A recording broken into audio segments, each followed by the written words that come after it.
Today, the greatest risk of global catastrophe doesn't look like this. Instead, it looks like this. If anything kills over 10 million people in the next few decades, it's most likely to be a highly infectious virus rather than a war. Not missiles, but microbes. Now, part of the reason for this is that we have invested a huge amount in nuclear deterrence.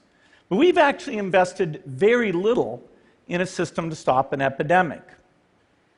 We're not ready for the next epidemic.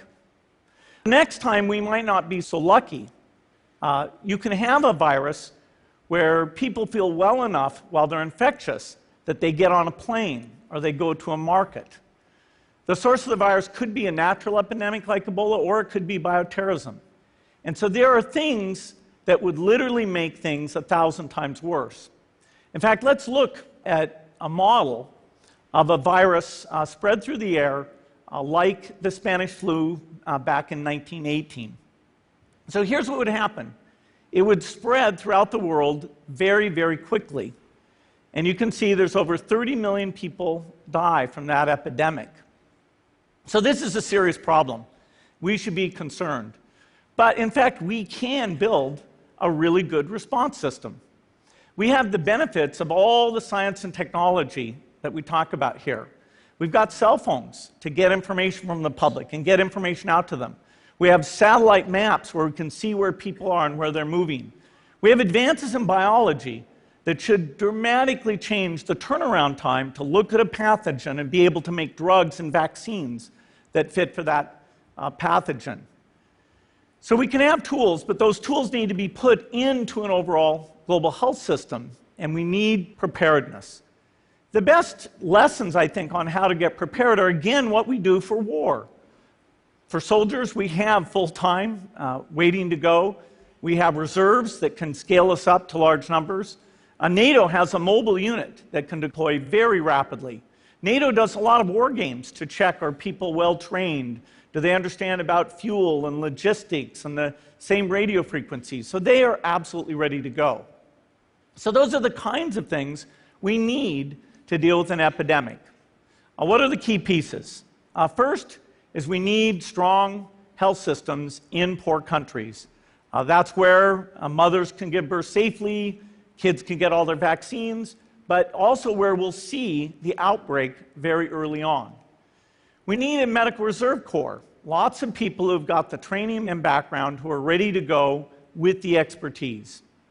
And then we need to pair those medical people with the military, taking advantage of the military's ability to move fast, do logistics, and secure areas. We need to do simulations, germ games, not war games, so that we see where the holes are.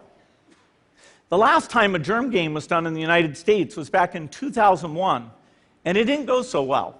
So far, the score is germs 1, people 0. Finally, we need lots of advanced R&D in areas of vaccines and diagnostics. There are some big breakthroughs, like adeno-associated virus, that could work very, very quickly. Now, I don't have an exact budget for what this would cost, but I'm quite sure it's very modest compared to the potential harm.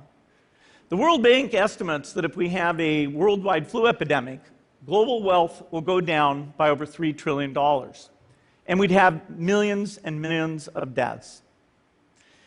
These investments offer significant benefits beyond just being ready for the epidemic. The primary health care, the R&D, those things would reduce global health equity and make the world more just as well as more safe. So I think this should absolutely be a priority. There's no need to panic. We don't have to hoard cans of spaghetti or go down into the basement. But we need to get going because time is not on our side.